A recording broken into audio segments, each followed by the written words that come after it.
that I ran the numbers on just in my head a few days ago was that I was looking at a Michigan State-Wisconsin game from 2 weeks ago, and obviously the Badgers were way too much for the Spartans, but looking at the best programs in the Big Ten over the past decade, and then I narrowed it down to Urban Meyer's entry at Ohio State. The Buckeyes have lost, as you guys well know, 9 games since Urban Meyer took over in 2012.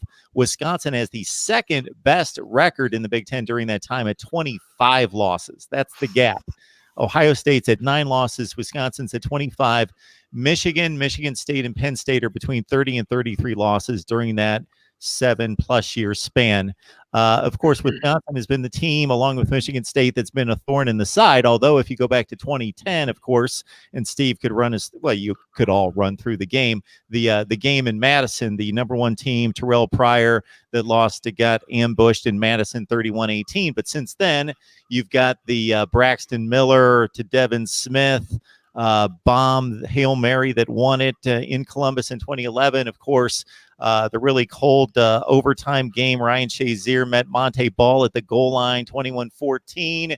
You've got the Jared Aberdeen's had a nice game, but Buckeyes survived like 31-24 in Columbus in 2013. You've got, of course, the annihilation in 2014 in the Big Ten championship game, the 2016 game, overtime game in Wisconsin, then, of course, another Big Ten championship game.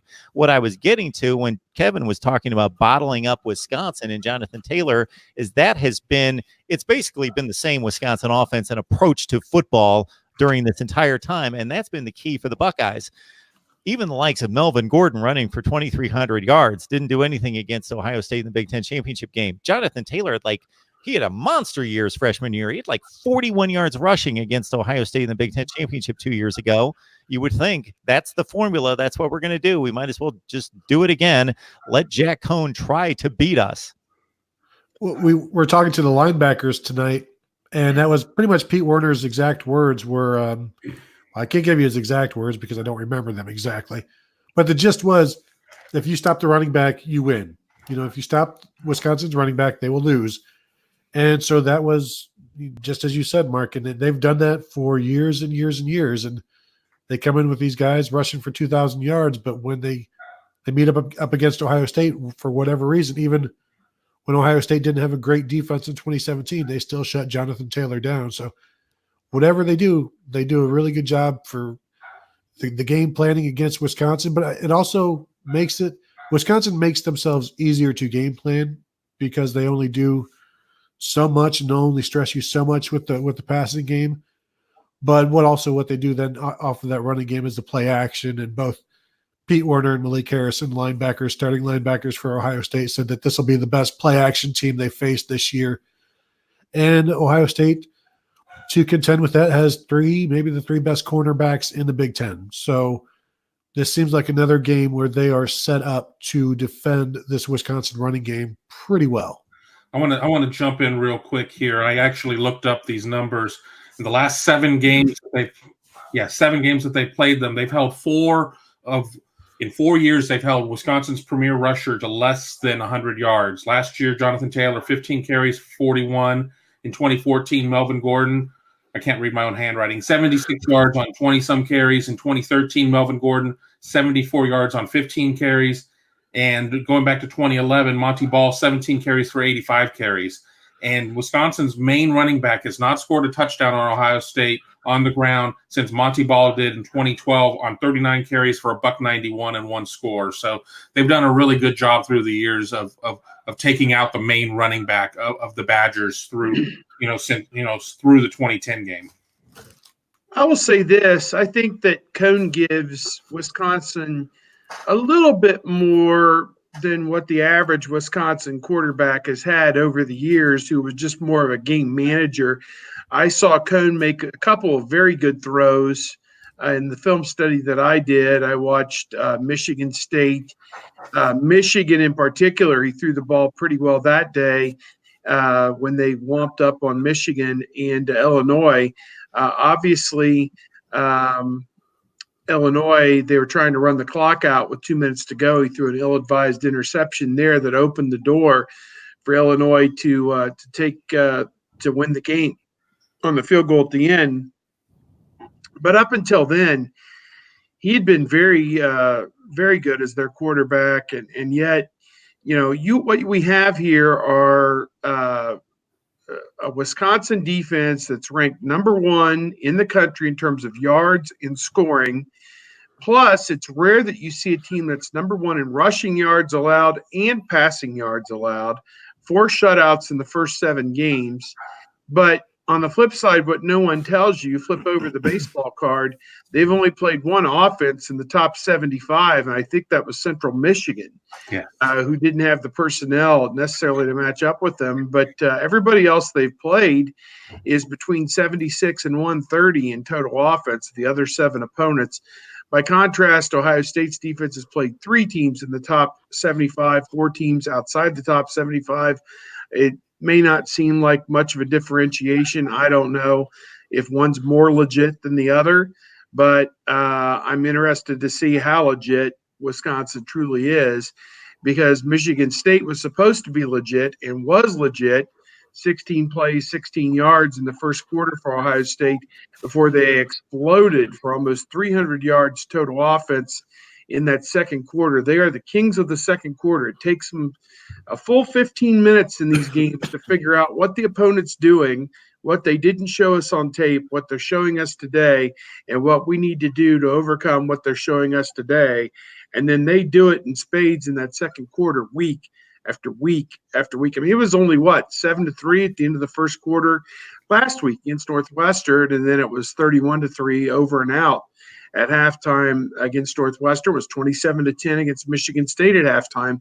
So Ohio State has a way, and every bit as bad against Nebraska as well. Ohio State has a way to figure out what the opponent's doing, diagnose it, and come up with the 3 or 4 things they need to do to combat it. And their defense just seems to get better and better and better as the weeks go on, as the games go on. And so I'm excited to see what Ohio State's offense can come up with to combat this clearly the absolute best defense in college football, at least statistically, is Wisconsin.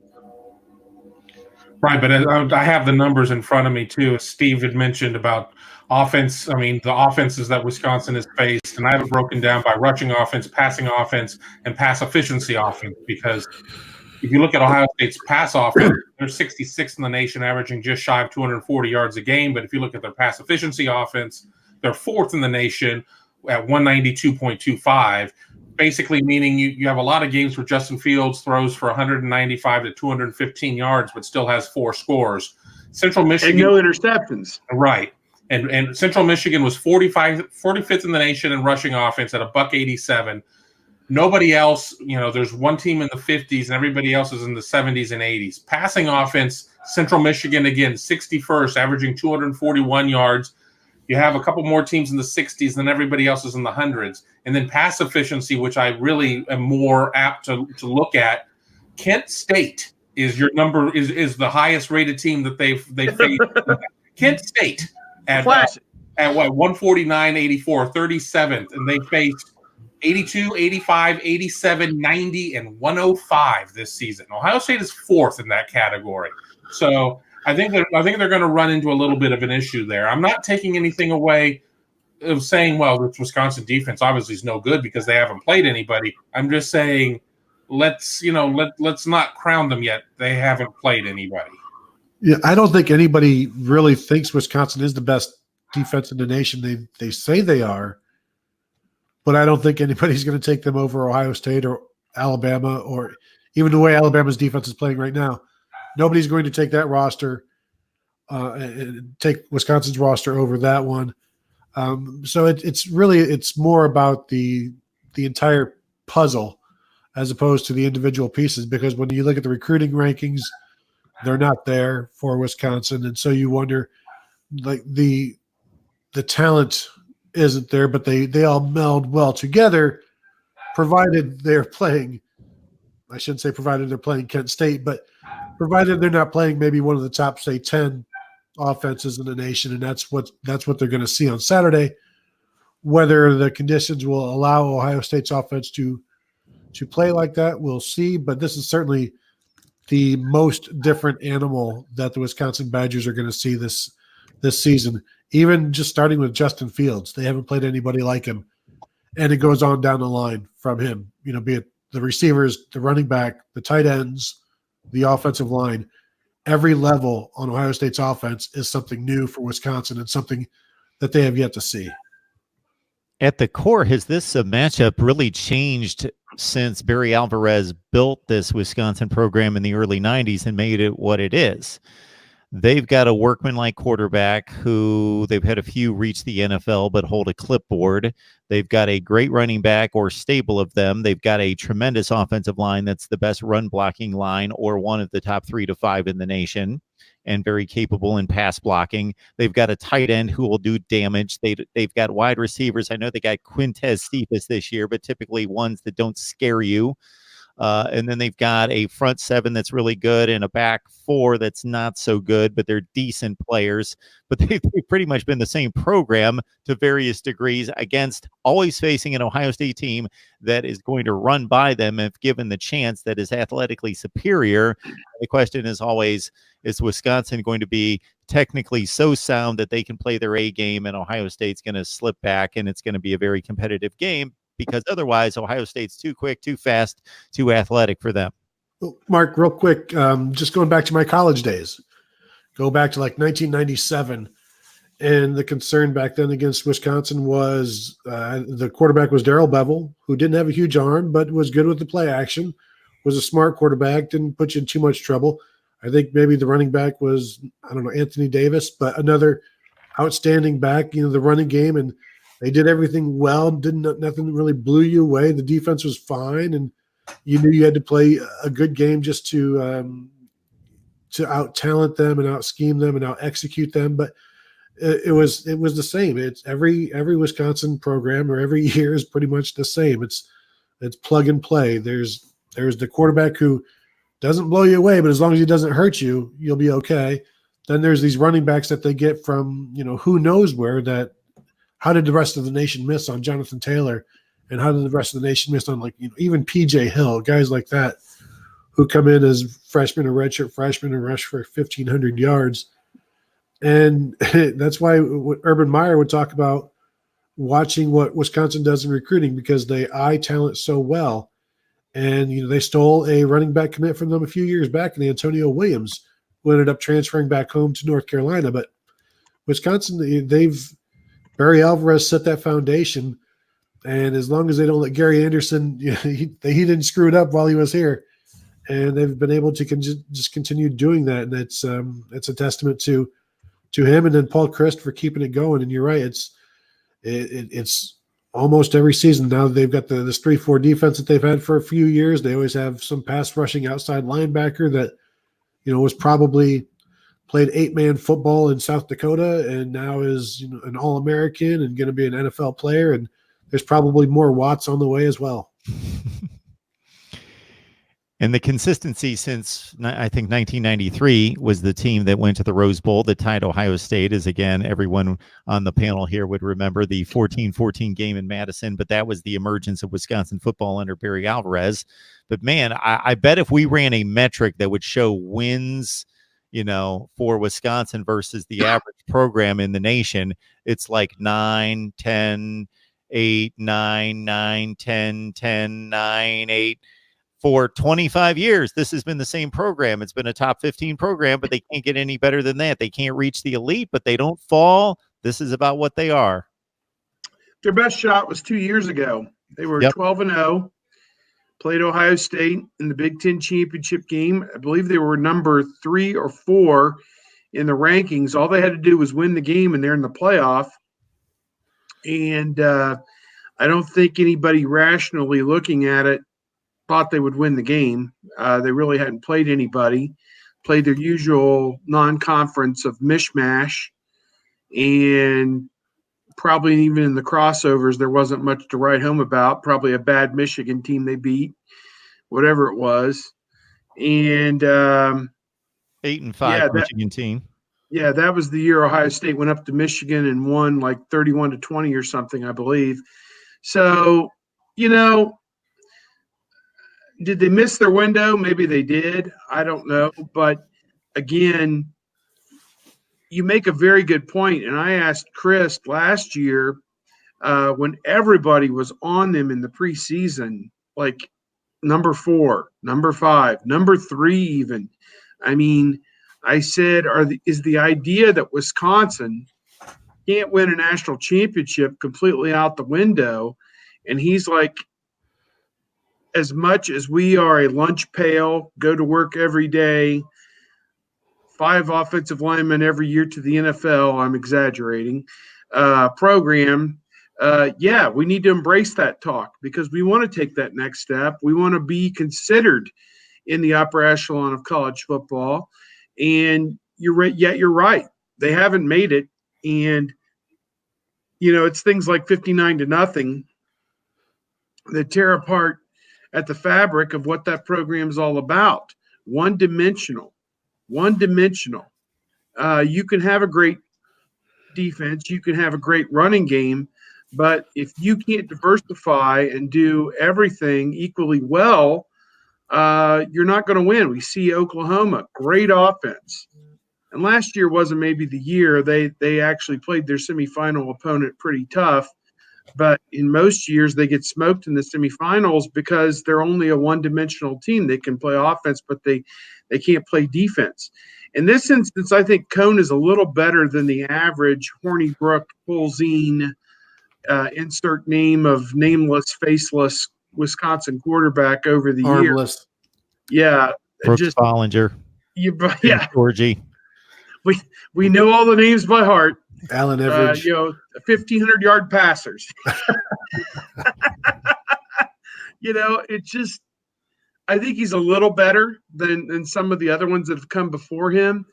And I just feel like you got to be able to do something more. And the other thing is, I don't think a lot of people are sold on their pass defense because they do sack the quarterback. That is evident. They're among the tops in the nation in sacking the quarterbacks. But I need to go back and rewatch the end of the Illinois game closely because what I was being told by people who watch it closely was, and I was on the same flight as Kevin, kind of coming home when that game was winding down, is their DBs are grabbing Illinois receivers and getting flags as opposed to clean coverage. And if that's the case, Ohio State's going to smoke them because, you can grab KJ Hill, Garrett Wilson, Chris Olave a few times, Benjamin Victor a few times, but they're going to catch the deep ball over you a couple times too if that's all you got. So I'm interested to see it. Plus Fields, okay, you're going to sack the quarterback standing in the middle of the pocket. There went Fields. He's 20 yards outside the pocket. Good luck with all that. So, yeah, I'm a little concerned for Wisconsin and what if they don't bring a higher level play than what they showed against Illinois, what they showed against Northwestern, they're going to get smoked. Before somebody else jumps in, just real quick, I want to draw attention to what Liza Purdue put on the screen because you talk about some hardcore special teams analysis here from Liza. Wisconsin's punter, dead last in the conference at 34 yards per punt. Field goal kicker 5 of 9 and shaky after 35 yards. I think we block a kick or two. And Ohio State has been close to blocking. Jamison Williams, freshman receiver, came close a couple of times to blocking a punt last week.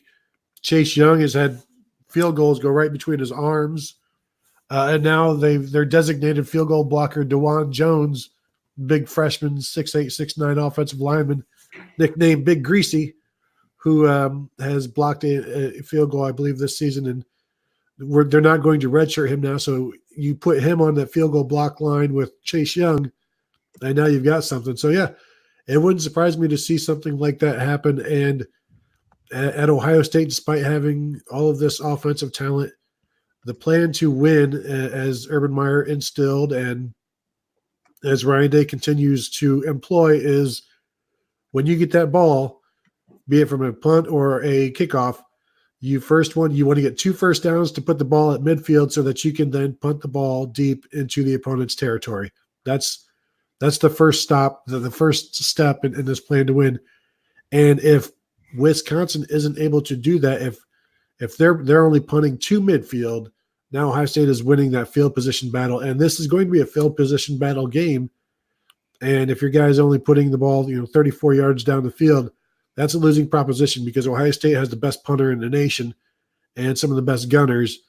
And if Ohio State wins the special teams aspect of this game, I don't know that Wisconsin can win, because I think with talent being on Ohio State's side, Wisconsin needs to do something else to win. They need to, be it turnovers, special teams could be one of those areas where they can even things out. And with the message there from Liz with their kicking issues, that's not great news. And if they do well in special teams, we're going to all go back to 2010 when David Gilreath returned that opening kickoff when Ohio State was number one. And, yeah, they missed a very obvious hold on there. But it all went downhill from there. Ohio State spotted the Badgers 21 points and never really was able to climb out of the hole completely. So Kevin, is that the game where the teams had no bands? Which year was we're at Wisconsin, and the Wisconsin band had been suspended for hazing. Yeah. And Ohio State didn't travel its band to Wisconsin for whatever reason that year. 12. So it was all click effects, and they're playing Where the Streets Have No Name, the great U2, I want to run, at the beginning. That's pretty good. And I think you're on key. Popped off. This is the game where the teams have no bands. Yeah, but we still had jump around. We did. Jump around. And then the press box always feels like it's going to come down, and we're all going to plummet to a grisly death. That is tremendous. That is tremendous. I was racking my brain as we were talking about Wisconsin quarterbacks because I could not believe I could picture the guy. I've seen him play a zillion games, but again, nameless, faceless, as you guys mentioned. And I knew that I had like the name of it was Joel Stave. I couldn't think of, and I'm embarrassed that I had to go to the internet because I'm like about 20, the one we forgot about all the private 20, guys started rattling names off. Stave. And then, of course, the classic Wisconsin quarterback. They're all the same guy. Yeah, I think he's in his 15th year. He's all the same guy. Well, when you have Jim Sorgi, John Stocco, and Joel Stave, I mean, they're. Yeah, I know. I couldn't come up with it. I hate when I can't come up with somebody's name, especially a guy that I've seen play about 52 games and seen throw about 14 passes a game. And then, of course, there was that one guy who's a classic Wisconsin quarterback, just in the mold of the rest of that Russell Wilson guy. He was pretty much like the rest of them, I think. Yep. And Ohio State, in one of their worst years, beat them somehow, some way. That was crazy. I don't know. Wisconsin did win the Big Ten championship, I think, back-to-back years for Burt Beelzebub. They're in 2011 and 2012, and they shared it the last year before the championship. It was Ohio State, Michigan State, and Wisconsin shared the championship, and then in 2011 became the championship game. They beat Michigan State in the first one, and then Ohio State was ineligible in the second one, so they got to go in Ohio State's place, and they hung a robust 70 on Nebraska, who was favored.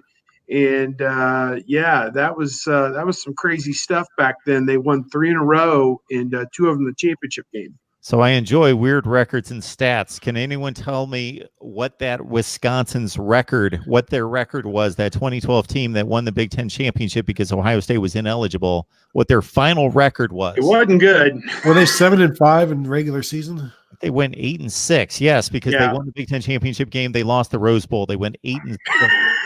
They got to go to the Rose Bowl. That's what you get for having leaders and legends. Yeah. Yes, that's the result of it. They got to go to the Rose Bowl. Oh, my gosh. All right. Yes, Wisconsin, Ohio State. By the look at the scores in the live chat, there's probably been about 15 to 20 posts. No one's giving Wisconsin 8. The closest I've seen is 34-24. I've seen all sorts of just blowout scores. The Ohio State faithful are very confident. Well, going back to like the Michigan State scores and the Northwestern scores, maybe everybody kind of undersold themselves in those, and now they're feeling their oats, and they're finally able to breathe and put their true selves out there and just go with blowouts because, at this point, you're 8 games in. It's time to buy in. Do we know anything about Baron Browning's status? He's being asked about. Day said after the last game he should be good to go, and then I think he said on Tuesday that he's still working his way back, and didn't say he was out. Basically, if I had to guess, I mean, if they're going to try and put him out there, but obviously you don't want to bring in somebody who's on the wrong side of 70%. I mean, so I would expect to see him, but that's more based on just knowing Barron than knowing what's really going on with Barron. About the scores too. Everybody needs to remember that this has been a one-score series going back through the 2011 game, except for the 2014 59-0 shellacking. I mean, you have 6-7, 59, 7-7, and 4. So, I mean, it has been a close series. And when I started looking to put my score together, I thought about that for half a second, and then I started it. I looked at all of that data and I said, no, they blow them out. Okay. I think I'm still taking the 14, which reminds me, everyone, there you go. You get my week 9 predictions by grabbing the link in the description section below next to Voice of College Football Community. 14-7 against the spread last week. 14-7 against the spread. I'm a glutton for punishment. I pick all the top 25 games. That does not help my percentage, but I just can't help myself. So I pick all the top 25 games, 14-7 against the spread, 58% for the season. So if you do the math on a $100 play, you win 91. If you win, you lose 100. If you lose, 100 times 7, 14 times 91. You're doing pretty well. That's way too much math, man. You lost me there. Can you go over that a little slower? You're going to net about $600, Tony. Okay. If you listen to me. At least I just need the bottom line. You would have listened to me. Thank you. Wow. Yes. Now you sound like my wife. Well, I need a loan because I can't afford to make $25 $100 Well, that's why you pace yourself. You play the noon games and then you wait for that money to cash in and you got to on down the line.